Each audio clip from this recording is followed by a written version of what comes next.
So, a lot of things are fresh happening as far as the tariffs are concerned.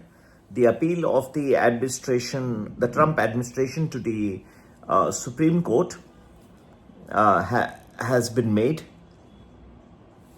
and the lower courts have stayed the application of their decision that the tariffs are invalid till October 14. So that means the Supreme Court gets the time till October 14 to decide, which makes it an important period. And they have in fact till September 10, which is tomorrow, to decide whether they will even hear the case, which I presume they will, because it's being of such national importance. Treasury Secretary Scott Bessent says that if this goes against the administration, then they would have to shed out tens of billions of dollars, $1 trillion almost. And that can lead to a tremendous problem for the Treasury, US Treasury. So I think that the coming 1 month is going to be very, very dramatic. Naturally, we also have legal brains and the art of investing, and we have our own judgment as to what can happen.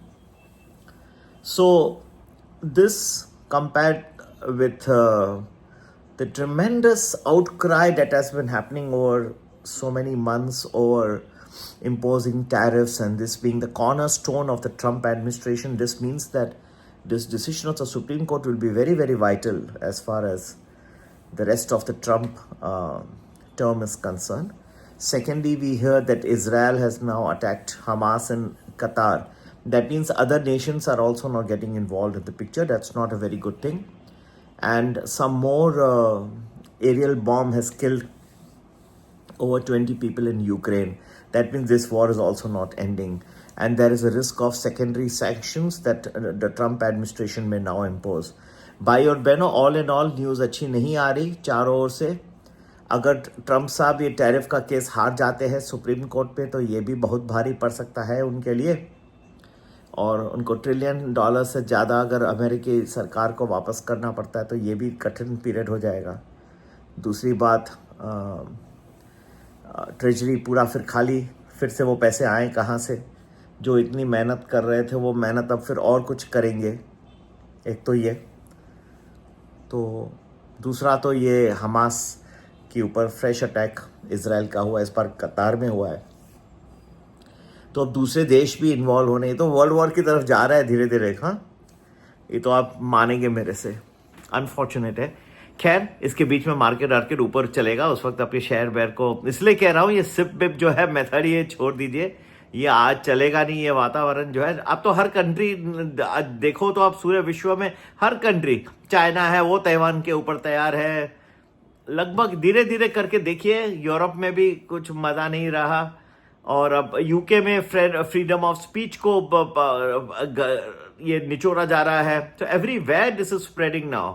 Nepal देखिए, नेपाल फंस गए तो किस तरह से. और हमारे astrologer भाई बोलेंगे ग्रह गोचर बनते जा रहे हैं, जो खूबसूरती से देखो वर्ल्ड वार की दिशा कैसे बनती जा रही है. पर चिंता ना करें, अच्छी राइज भी बीच में मिलेगी, तब आप अपने शेयर्स के बारे में उस वक्त सोच दीजिएगा. And to get to know, तो these are all new things that are developing, and to get to know more, do join our Premium Plus. Gives you 10 to 12 days predictions in advance and good stock recommendations also. 9820861044. That's the number you can WhatsApp us on. कठिन परिस्थिति, और GST इतना बड़ा cut, फिर भी चलो आज बड़ा, पर ऑप्शंस एक्सपिरेशन आज उसको इतना ज़्यादा नहीं कर सकते हैं. पकड़ के बैठ आप, अगर आज आपने निफ्टी का मूवमेंट देखा होगा तो गिर रहा था, फिर ऐसे लग रहा था कि कोई पकड़ के उसको ऊपर ला रहा है. अब देखिए उसको, निफ्टी का चार्ट आज का स्टडी करिए.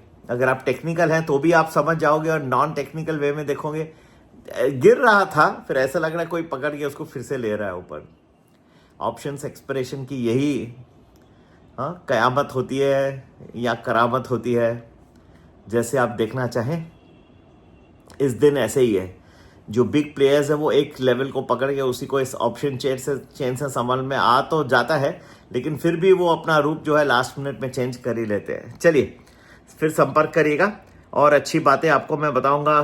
क्या 3 बातें आज बता दी मैंने, कि कि किस तरह से ये ट्रम्प का, अगर सुप्रीम कोर्ट जो है अक्टूबर 14 तक मेरे ख्याल से टाइम दिया गया है, लोअर कोर्ट्स ने दिया है, तब तक अगर क्या होता है वो अपील्स लोअर कोर्ट का, इन्होंने अबेंस में रखा है अपना ऑर्डर कि 14 अक्टूबर तक आपको डिसाइड करना है। अगर नहीं किए तो फिर गए काम से,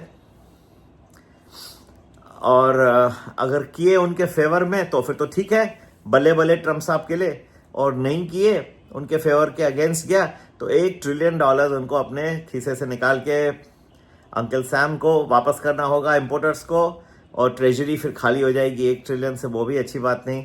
दूसरा आपको बताया, इजराइल ने कतार देश में हमास को अटैक किया है, तो ये वर्ल्ड वार की तरफ जा रहा है धीरे धीरे करके।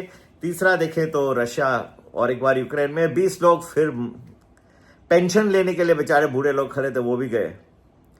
फिर ट्रम्प साहब आग बबूले हो जाएंगे कि रशियन ऑयल कहाँ से ले रहे हो तुम, ये कर रहे हो, वो कर रहे हो। भाई स्थिति अच्छी नहीं लग रही, संभाल के रहियो, अपनी जेब भी संभाल के रखियो, ठीक है। और प्रीमियम प्लस ज्वाइन करके अच्छे से इंफॉर्मेशन पाइयो। जय हिंद, जय श्री कृष्ण, जय श्री गणेश।